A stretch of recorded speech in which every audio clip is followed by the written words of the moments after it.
Bonsoir à tous, c'est Nicolas, j'espère que vous allez bien et ce soir c'est un nouvel épisode de la lecture des contes, les contes du magicien.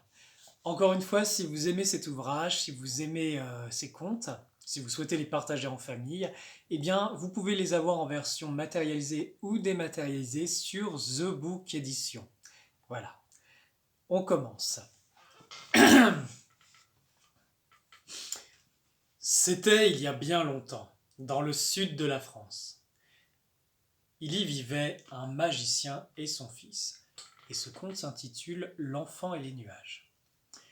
Alors qu'ils étaient allongés ensemble dans l'herbe, à regarder le ciel, l'enfant dit à son père, Papa, regarde les nuages comme ils sont beaux. Le magicien tourna la tête et regarda son fils avec un léger sourire. Il dit à son fils, À travers les nuages, la vie tout entière nous parle. Les nuages sont pareils aux pensées qui s'élèvent en nous. Ils semblent apparaître de nulle part et se résorber dans ce nulle part. Pareil au vent, on ne sait d'où ils viennent ni où ils vont, mais ils apparaissent tous dans la conscience pure de notre nature véritable. Le garçon ferma les yeux et observa ces nuages intérieurs. Après un court instant, il s'exclama. Oh, je vois mes nuages intérieurs qui apparaissent dans le ciel de ma conscience. C'est comme si, quand un nuage apparaît en moi, je le prends pour moi-même et le suis en écoutant ce qu'il dit. Le magicien ria avec douceur. Oui, si tu crois aux nuages, ils t'entraîneront dans leur monde de nuages, et tu n'auras plus les pieds sur terre. Comme tes pensées, tous les nuages ne font que passer. Quand tu parviendras à les laisser aller et venir à leur guise, sans résistance ni préhension, la paix et l'harmonie deviendront plus facilement accessibles. Si tu luttes contre tes nuages intérieurs, ils deviendront noirs et ton mental sera empli de rage. De même que l'on ne lutte pas contre le vent, la grêle et les nuages noirs, on ne lutte pas contre ses pensées pour les faire disparaître. Il est important de les aimer et de les accepter de les laisser passer.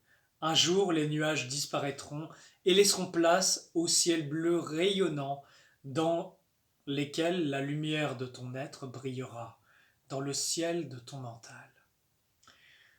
Ce jour-là, les pensées du grand esprit apparaîtront clairement, comme surgies des profondeurs de ton être, et il te sera plus facile de les discerner et de les écouter.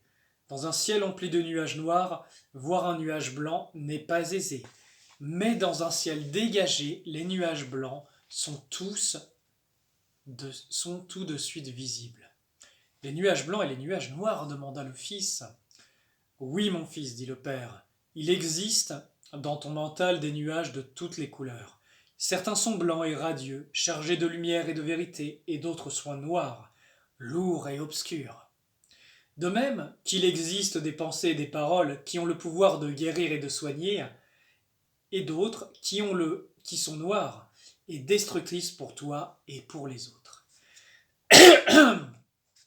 Mes pensées, mes paroles ont donc le pouvoir de guérir comme de détruire, questionna le garçon. Oui, mon fils, dit le magicien, ta parole et ta pensée peuvent s'élever pareilles aux vibrations de Dieu. Du grand esprit et de ses paroles réchaufferont les cœurs et les âmes. Elles empliront ton intérieur de beauté et de nuages de toutes les couleurs. D'autres, en revanche, sombres et nuageuses, te conduiront dans des sentiers de peine et de souffrance. Il existe deux voies. L'une te ramène au grand esprit par l'amour et l'autre à l'illusion de la séparation et à la souffrance. Nos pensées, nos paroles et nos actes sont pareils à des nuages que nous émanons dans le ciel du monde et touchent tous les êtres. Quand ils nous reviennent, ils sont alors multipliés. Ainsi, nous récoltons toujours ce que nous avons semé tôt ou tard. Je comprends, mon père, dit le fils. Notre parole est pareille à la parole du grand esprit, et crée de par le monde. Par nos pensées, nos paroles et nos actes, nous créons le ciel de notre monde, et le ciel peut être fait de lumière comme de ténèbres. Le magicien acquiesça en hochant lentement la tête. Il sembla l'espace d'un instant plongé dans ses profondeurs. Il s'exprima alors en ces termes. Mon fils, dit le père. Chacune de tes pensées est comme un cadeau à ce monde, à cet univers. Elles sont aussi un cadeau à ton intérieur et tôt ou tard, ton intérieur se reflètera sur ton extérieur dans ta réalité. Le corps d'un être, son visage reflète son état intérieur et les pensées qu'il a émises au cours de sa vie. C'est pour cela que certains paraissent radieux et lumineux et d'autres vidés de leur force et ténébreux. Tu peux, si tu le souhaites, émaner de belles pensées, de belles prières pour toi et tes frères, et des paroles seront alors chargées de sève et de vie. Elles seront ton cadeau au grand esprit et à tout ce qui est. Sache, mon fils, que le grand esprit est en tout et partout, il n'existe rien qui ne soit pas lui. Tout ce que tu fais ou dis, même au plus petit des siens, c'est à lui que tu l'auras fait. Le grand esprit aime et ne juge pas, mais il soutient ce qui va dans le sens du plus grand bien. Je comprends, mon père, dit le fils. Et ils regardèrent ensemble passer les nuages, discutant et riant ensemble, et il sembla que le ciel tapissait ces nuages de couleurs radieuses et délicates. Voilà les amis pour le conte de ce soir. Je vous dis à demain pour...